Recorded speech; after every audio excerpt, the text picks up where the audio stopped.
नमस्कार। फिजिक्स की दुनिया में आप सबका स्वागत है। आज हम क्लास 11 का वो चैप्टर शुरू करने जा रहे हैं जिसके बिना सच कहूं तो फिजिक्स को समझना नामुमकिन है।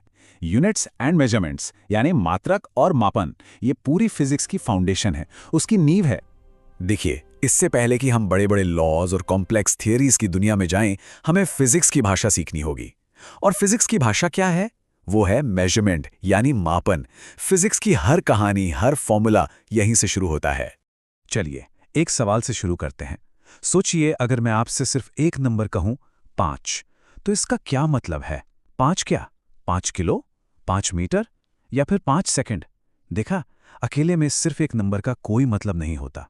और इसी क्या का जवाब देने के लिए हमें फिजिक्स का सबसे पहला और सबसे बेसिक कॉन्सेप्ट समझना होगा। तो हमारा पहला टॉपिक है फिजिकल क्वांटिटीज, जिसे हम हिंदी में कहते हैं भौतिक राशियां। तो ये फिजिकल क्वांटिटी होती क्या है? बहुत सिंपल है, एकदम आसान भाषा में। इस दुनिया में कोई भी ऐसी चीज जिसे आप नाप सकते हैं या तौल सकते हैं, उसे ही हम फिजिकल क्वांटिटी कहते हैं। बस जैसे आपके सामने जो टेबल रखी है, उसकी लंबाई, ये एक फिजिकल क्वांटिटी है। या दुकान से जो चीनी लाते हैं, उसका वजन यानी मास, वो भी एक फिजिकल क्वांटिटी है। गाड़ी कितनी तेजी से चल रही है, उसकी रफ्तार यानी स्पीड। या आज कमरे में कितनी गर्मी है यानी टेम्परेचर, ये सभी फिजिकल क्वांटिटीज हैं। अच्छा, अब ये समझिए कि फिजिकल क्वांटिटीज भी दो तरह की होती हैं।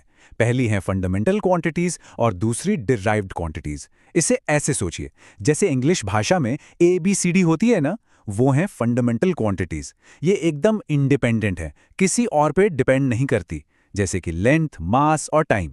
और इन्हीं ABCD से मिलकर जो शब्द यानी वर्ड्स बनते हैं, वो हैं डिराइव्ड क्वांटिटीज। ये फंडामेंटल क्वांटिटीज से मिलकर बनती हैं। जैसे स्पीड यानी चाल, ये फंडामेंटल क्वांटिटी लेंथ और टाइम से मिलकर बनती है। स्पीड का फॉर्मूला क्या होता है? डिस्टेंस अपॉन टाइम, यानी लेंथ को टाइम से डिवाइड करते हैं, इसीलिए ये एक डिराइव्ड क्वांटिटी है। चलिए अब अपने पुराने सवाल पर वापस चलते हैं। 5 हमने देखा कि वो अधूरा था। उसे पूरा करने के लिए क्या चाहिए? यहीं से शुरू होता है हमारा अगला और बहुत ही जरूरी कॉन्सेप्ट, यूनिट्स। तो क्रूशल पॉइंट ये है कि जैसे ही हम 5 के आगे केजी लगा देते हैं, वो वजन बन जाता है। अगर मीटर लगा देते हैं तो वो दूरी बन जाती है, और अगर सेकंड लगा देते हैं तो वो समय बन जाता है। मतलब एक नंबर को उसकी असली पहचान कौन देता है? उसका यूनिट। तो फिर यूनिट है क्या? देखिए, यूनिट एक रेफरेंस स्टैंडर्ड है, एक ऐसी चीज जिसे पूरी दुनिया ने मान लिया है कि हाँ, इसी से हम इस क्वांटिटी को नापेंगे। जैसे लंबाई नापने के लिए पूरी दुनिया में मीटर को एक स्टैंडर्ड माना गया है। बस इसी स्टैंडर्ड को हम कहते हैं यूनिट, या हिंदी में मात्रक। लेकिन यहाँ एक प्रॉब्लम थी। पुराने जमाने में अलग अलग देश अलग अलग काम के लिए अलग अलग यूनिट्स इस्तेमाल करते थे। इस कंफ्यूजन को दूर करने के लिए एक कॉमन सिस्टम की जरूरत पड़ी, और यहीं से कहानी में एक नया मोड़ आता है। पहले एक CGS सिस्टम चलता था, जिसमें लेंथ के लिए सेंटीमीटर, मास के लिए ग्राम और टाइम के लिए सेकंड था। जो ब्रिटिश लोग थे वो FPS सिस्टम यूज करते थे, फुट, पाउंड, सेकंड। और एक MKS सिस्टम भी था, मीटर, किलोग्राम, सेकंड। अब जरा सोचकर देखिए, अगर अलग अलग देश के साइंटिस्ट आपस में बात करें तो कितनी ज्यादा कंफ्यूजन होगी। तो इसी कंफ्यूजन को खत्म करने के लिए पूरी दुनिया के साइंटिस्ट्स ने मिलकर एक फैसला किया। उन्होंने कहा कि एक ऐसा सिस्टम बनाया जाए जो हर जगह, हर देश में, हर साइंस के एक्सपेरिमेंट में माना जाएगा। और वो समाधान था SI सिस्टम। इसका पूरा नाम है सिस्टेम इंटरनेशनल ड्यूनिटेस, जो कि एक फ्रेंच नाम है। इंग्लिश में हम इसे कहते हैं the international system of units. और आप इसे फिजिक्स की ग्लोबल लैंग्वेज मान सकते हैं, जो आज पूरी दुनिया में इस्तेमाल होती है।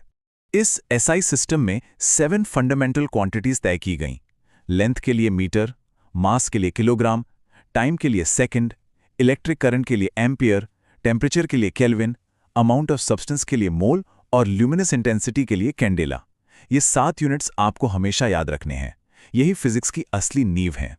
ओके, तो अब तक हमने जो भी सीखा है उसे जल्दी से एक बार रिवाइज कर लेते हैं, ताकि सब कुछ दिमाग में एकदम क्रिस्टल क्लियर हो जाए। सबसे पहली बात, फिजिक्स में हर चीज मेजरमेंट से शुरू होती है। दूसरा, जिस भी चीज को नापा जा सकता है वो एक फिजिकल क्वांटिटी है। तीसरा, फिजिकल क्वांटिटीज दो तरह की होती हैं, फंडामेंटल यानी मूल और डिराइव्ड यानी व्युत्पन्न। चौथी बात, एक नंबर बिना यूनिट के बेकार है, मीनिंगलेस है। और पांचवा, एसआई सिस्टम साइंस की पूरी दुनिया में कॉमन लैंग्वेज है। तो अब आप मापन यानी मेजरमेंट की बेसिक फाउंडेशन को पूरी तरह से समझ चुके हैं। अब आप आगे के कॉन्सेप्ट्स जैसे कि मेजरमेंट में होने वाली गलतियां यानी एरर्स को समझने के लिए बिल्कुल तैयार हैं।